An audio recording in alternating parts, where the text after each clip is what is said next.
Praise the Lord. വേഗം വരുന്നവനായ നമ്മുടെ കർത്താവായ യേശുക്രിസ്തുവിൻ്റെ നാമത്തിൽ എൻ്റെ സ്നേഹവന്ദനങ്ങളെ ഞാൻ അറിയിക്കുന്നു. യോഹന്നാൻ്റെ സുവിശേഷം 12-ാം അധ്യായം 26-ാം വാക്യം, എനിക്ക് ശുശ്രൂഷ ചെയ്യുന്നവൻ എന്നെ അനുഗമിക്കട്ടെ, ഞാൻ ഇരിക്കുന്നിടത്ത് എൻ്റെ ശുശ്രൂഷക്കാരനും ഇരിക്കും, എനിക്ക് ശുശ്രൂഷ ചെയ്യുന്നവനെ പിതാവ് മാനിക്കും. ഹല്ലേലൂയ. കർത്താവിൻ്റെ ശുശ്രൂഷ, കർത്താവിനെ അനുഗമിക്കുന്നതത്രേ. കർത്താവിൻ്റെ വിളി കേട്ട് കർത്താവിൻ്റെ പിന്നാലെ നാം ഇറങ്ങിത്തിരിക്കുമ്പോൾ നിശ്ചയമായി നമ്മെ മാനിക്കുന്ന കർത്താവുണ്ട്. ഇവിടെ തിരുവചനം പറയുന്നു, കർത്താവിൻ്റെ ശുശ്രൂഷക്കാരൻ, കർത്താവിൻ്റെ വേലക്കാരൻ കർത്താവിൻ്റെ പിന്നാലെ പോകണം, കർത്താവിനെ അനുഗമിക്കണം. പ്രിയരെ, നാം കർത്താവിനെ അനുഗമിക്കുമ്പോൾ അതിനൊരു വില കൊടുക്കേണ്ടി വരും. അതിനൊരു വിലയുണ്ട്. നിങ്ങൾക്കറിയാമല്ലോ, ചുങ്കക്കാരൻ മത്തായിയെ, ലേവിയെ ദൈവം വിളിക്കുമ്പോൾ അവൻ തൻ്റെ സകലവും വിട്ട് യേശുവിൻ്റെ പിന്നാലെ പോയി. അവൻ തനിക്കുള്ള പൊസിഷൻ വിട്ട്, പദവി വിട്ട്, തനിക്കുള്ള സമ്പാദ്യം വിട്ട്, തൻ്റെ സമൂഹത്തിൻ്റെ വിലയും നിലയും വിട്ട് യേശു കർത്താവിൻ്റെ പിന്നാലെ പോകാൻ ഹല്ലേലൂയ മത്തായി തയ്യാറായി. 2 പത്രോസിൻ്റെ ചരിത്രം നോക്ക്, സബദി മക്കളെ നോക്ക്. അവർക്ക് പെരുത്ത മീൻകൂട്ടം വലയിൽ കെട്ടിയപ്പോൾ തൻ്റെ സമ്പന്നതയുടെ നടുവിൽ ഹല്ലേലൂയ ദൈവം അനുഗ്രഹിച്ച അനുഗ്രഹത്തിൻ്റെ നടുവിൽ തൻ്റെ പടക് വിട്ട്, വല വിട്ട്, വള്ളം വിട്ട്, തൻ്റെ കുടുംബത്തെ വിട്ട് യേശു കർത്താവിൻ്റെ പിന്നാലെ അവൻ ഇറങ്ങിത്തിരിച്ചു. നമ്മെ കർത്താവ് വിളിക്കുമ്പോൾ നാം ജീവിതത്തിൽ ദൈവത്തിന് മുൻതൂക്കം കൊടുക്കുമോ, ദൈവത്തിൻ്റെ വിളിക്ക് പ്രാധാന്യം കൊടുക്കുമോ? ആ വിളിയുടെ പുറകിൽ ഒരു ഹല്ലേലൂയ വിലയുണ്ട്. ഹല്ലേലൂയ വിളിയുടെ പുറകിലെ വില നിങ്ങൾ കൊടുക്കുമ്പോൾ നിങ്ങളെ മാനിക്കുന്ന, നിങ്ങളെ ഉയർത്തുന്ന, നിങ്ങളെ പരിപാലിക്കുന്ന ഒരു ദൈവത്തിൻ്റെ കരം നിങ്ങൾക്ക് കാണാൻ സാധിക്കും. ഹല്ലേലൂയ. പൂർവ്വപിതാവായ അബ്രഹാം കൽദേ ദേശത്തിരിക്കുമ്പോൾ കർത്താവിൻ്റെ വിളി കേട്ട് താൻ ഇറങ്ങിത്തിരിച്ചപ്പോൾ ദൈവം അവനെ മാനിച്ചു.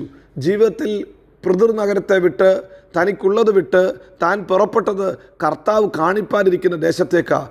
അതുകൊണ്ട് യേശയ്യാ പ്രവചനത്തിൽ പ്രവാചകൻ ഇങ്ങനെ വിളിച്ചു പറയുന്നു, താൻ അബ്രഹാമിനെ ഏകനായി വിളിച്ചു, വിളിച്ച ദൈവം അവനെ അനുഗ്രഹിച്ചു, അനുഗ്രഹിച്ച ദൈവം അവനെ വർദ്ധിപ്പിച്ചു. വിളിച്ച ദൈവം അനുഗ്രഹിപ്പാനും വർദ്ധിപ്പിക്കാനും മതിയായ ദൈവമത്രേ. പ്രിയരെ, പത്രോസിൻ്റെ ചോദ്യത്തിന് മറുപടി കർത്താവ് കൊടുത്തു. സകലവും വിട്ട് നിൻ്റെ പിന്നാലെ വന്നപ്പോൾ നിങ്ങൾക്ക് എന്നാ കിട്ടും എന്ന് ചോദിച്ച ആ ചോദ്യത്തിന്, ഞങ്ങൾക്ക് എന്ത് കിട്ടും എന്ന ചോദ്യത്തിന് കർത്താവ് കൊടുത്ത മറുപടി, ഈ ലോകത്തിലും വരുവാനുള്ള ലോകത്തിലും നിങ്ങൾക്ക് പ്രതിഫലം ഉണ്ടെന്നത്രേ. ഇതാ ഇവിടെ വായിച്ച വാക്യത്തിൽ നാം ഇങ്ങനെ വായിക്കുന്നു, കർത്താവിനെ അനുഗമിക്കുന്നവൻ, കർത്താവിനെ ശുശ്രൂഷ ചെയ്യുന്നവൻ ഹല്ലേലൂയ കർത്താവ് ഇരിക്കുന്ന അതേ ഇടത്തിൽ കർത്താവ് ഇരുത്തും. പ്രിയരെ, ദൈവം തരുന്ന ഒന്നാമത്തെ പ്രതിഫലവും അതാ. നിങ്ങൾ കർത്താവിൻ്റെ വേലക്കാരനാണോ? നിങ്ങൾക്കൊരു പ്രതിഫലമുണ്ട്. കർത്താവ് ഇരിക്കുന്ന അതേ ഇടത്ത് തന്നെ ഇരിക്കുന്ന ഹല്ലേലൂയ വലിയ പ്രതിഫലം. ഈ ലോകത്തിൽ നാം പലതും നഷ്ടപ്പെട്ട് എന്ന് പറയുമ്പോൾ കർത്താവ് തരുന്ന പൊസിഷൻ, കർത്താവ് തരുന്ന കാര്യം വലുതത്രേ. ഹല്ലേലൂയ. മോശ ദൈവം മുമ്പാകെ ഇരുന്നപ്പോൾ ദൈവം കൊടുത്ത ആലോചന ഇതാ, മിസ്രൈമിലെ ഫറവോൻ്റെ പുത്രിയുടെ മകനെന്ന കസേര വേണോ, ക്രിസ്തുവിൻ്റെ നിന്ന ധരിക്കുന്ന കസേര വേണോ? താൻ നോക്കിയപ്പോൾ ക്രിസ്തുവിൻ്റെ നിന്നയുടെ പുറകിലത്തെ വലിയ പ്രതിഫലത്തെ താൻ കണ്ടു. പ്രിയരെ, ഇന്ന് പകൽക്കാലവും ദൈവത്തിൻ്റെ വേലയുടെ പുറകിൽ ഒരു പ്രതിഫലമുണ്ട്. നിങ്ങൾക്ക് എത്ര കഷ്ടപ്പാടുണ്ടെങ്കിലും, എത്ര പ്രതികൂലമുണ്ടെങ്കിലും മാനിക്കുന്ന ഒരു ദിവസമുണ്ട്. ഹല്ലേലൂയ. ആ കർത്താവിരിക്കുന്ന അതേ കസേരയിൽ നിങ്ങളെയും ഇരുത്തും. ഞാൻ ഇരിക്കുന്ന ഇടത്ത് നിങ്ങളെയും ഇരിക്കും. ഹല്ലേലൂയ. ആ ഹല്ലേലൂയ കർത്താവിൻ്റെ കസേരയുടെ പ്രത്യേകത, അത് ജയാളിയുടെ പൊസിഷൻ അത്രേ, ജയാളിയുടെ ഹല്ലേലൂയ സിംഹാസനം അത്രേ, ഇസ്രായേൽ ഗോത്രത്തെ ന്യായം വിധിക്കുന്ന സിംഹാസനം അത്രേ. ഹല്ലേലൂയ. സ്വർഗത്തിലും ഭൂമിയിലും സകല അധികാരവുമുള്ള ഹല്ലേലൂയ ദൈവത്തിൻ്റെ പൊസിഷൻ അത്രേ. അതുകൊണ്ട് വീണ്ടും ജനിക്കപ്പെട്ട ഒരു ദൈവ പൈതലിനെ കുറിച്ച് എഫേസ്യ ലേഖന കർത്താവ് ഇങ്ങനെ പറയുന്നു, ഹല്ലേലൂയ നിങ്ങൾ ക്രിസ്തുവിനോടുകൂടെ ഹല്ലേലൂയ മരിച്ച് ഉയർത്തെഴുന്നേറ്റപ്പോൾ ക്രിസ്തു ഇരിക്കുന്ന സ്വർഗസ്ഥലങ്ങളിലാണ് നിങ്ങളെ ഇരുത്തിയിരിക്കുന്നത്. നിങ്ങളുടെ ജീവിതം ഈ ഭൂമിയിലെങ്കിലും നിങ്ങളുടെ ചിന്താഗതികൾ സ്വർഗത്തിലും, നിങ്ങളുടെ ഇരിപ്പിടം സ്വർഗത്തിലുമാണ്. ഇന്ന് രാവിലെ സമയത്തും പ്രിയരെ, കർത്താവിരിക്കുന്ന അതേ പൊസിഷനിൽ നിങ്ങളെ ഇരുത്തുന്ന ഹല്ലേലൂയ ആ നല്ല ഹല്ലേലൂയ ദൈവത്തിൻ്റെ വാഗ്ദാനത്തിനായി ദൈവത്തെ നമുക്ക് സ്തുതിക്കാം. അതുകൊണ്ട് യേശു കർത്താവ് പറയുന്നു, ഞാൻ പോകുമ്പോൾ ഞാൻ ചെയ്തതിലും വലുത് നിങ്ങൾ ചെയ്യും. കാരണം ഞാൻ ഇരിക്കുന്ന അതേ ഇരിപ്പിടത്തിലാണ് നിങ്ങളെ ഇരുത്തിരിക്കുന്നത്. അതേ അധികാരത്തോടെ നിങ്ങളെ ഇരുത്തിരിക്കുന്നത്. സ്വർഗത്തിലും ഭൂമിയിലും സകല അധികാരവും നൽകപ്പെട്ടവൻ നമ്മെ അയച്ചിരിക്കുന്നത് അവൻ്റെ അധികാരത്തോടെയാണ്. ഇന്ന് രാവിലെയും വചനം കേൾക്കുന്ന, കർത്താവിൻ്റെ പാത പിൻപറ്റുന്ന, കർത്താവിൻ്റെ വേല ചെയ്യുന്ന ദൈവത്തിൻ്റെ പ്രിയ പൈതല്, അവൻ ഇരിക്കുന്ന അതേ ഇടത്തിൽ നിങ്ങളെ ഇരുത്തും. 2, വേദപുസ്തകം പറയുന്നു, എന്നെ ശുശ്രൂഷിക്കുന്നവനെ ഞാൻ മാനിക്കും. 1, കർത്താവ് കൊടുക്കുന്ന ഇരിപ്പിടം. 2, കർത്താവ് കൊടുക്കുന്ന മാന്യത. പലർക്കും ഇരിപ്പിടമുണ്ട്, ഒരു മാന്യതയും കാണത്തില്ല.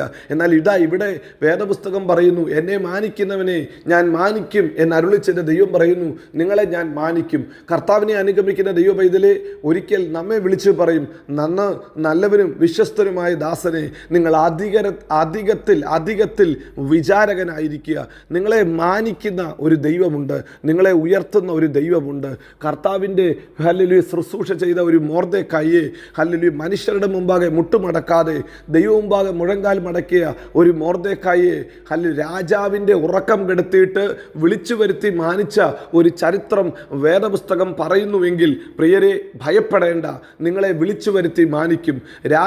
രാജാവിൻ്റെ മുമ്പാകെ വിളിച്ചു വരുത്തി യഹോവ മാനിക്കുന്നവനെ ഇങ്ങനെ മാനിക്കും എന്ന് പറയത്തക്ക രീതിയിൽ ഹല്ലേലൂയ നിങ്ങളെ മാനിക്കുന്ന ഒരു ദിവസമുണ്ട്. നിങ്ങളെ ഹല്ലേലൂയ ലോകത്തിൻ്റെ മുമ്പാകെ ഉയർത്തുന്ന ഒരു ദൈവമുണ്ട്. ഹല്ലേലൂയ നമ്മുടെ കർത്താവ് തന്നെ ശുശ്രൂഷ ചെയ്യുന്നവനെ, തന്നെ പിൻപറ്റുന്നവരെ ഹല്ലേലൂയ പൊസിഷൻ തന്ന്, മാന്യത തന്ന്, ഹല്ലേലൂയ അധിക വേല തന്ന് മാനിക്കുന്ന ദൈവമത്രേ. അവൻ വിശ്വസ്തനായ ദൈവമത്രേ. അവൻ്റെ പിന്നാലെയാണോ നിങ്ങൾ പോയത്? ഒരു പ്രതിഫല ദിവസത്തിൽ നിങ്ങളെ മാനിക്കും, നിങ്ങളെ ഉയർത്തും, നിങ്ങളെ അവൻ്റെ കൂടെ ഇരുത്തും. ഈ ദൈവം വിശ്വസ്തൻ, വാക്കുമാറാത്തവൻ. നമ്മെ എല്ലായിടത്തും എല്ലായ്പ്പോഴും ക്രിസ്തയേശുവിൽ ജയോത്സവമാക്കി നടത്തും. God bless you. Amin, Amin.